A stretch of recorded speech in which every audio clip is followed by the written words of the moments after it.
This video will demonstrate the simple steps you need to follow to convert an Excel spreadsheet into a PDF document quickly and easily using PDFelement for Mac.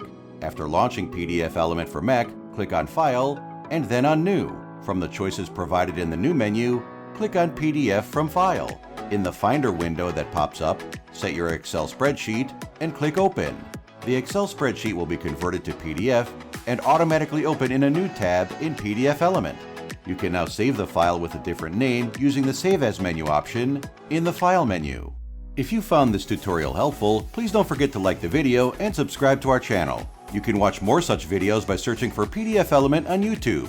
Click the link in the description to try more powerful and professional features of PDFelement for free today, and thanks for watching.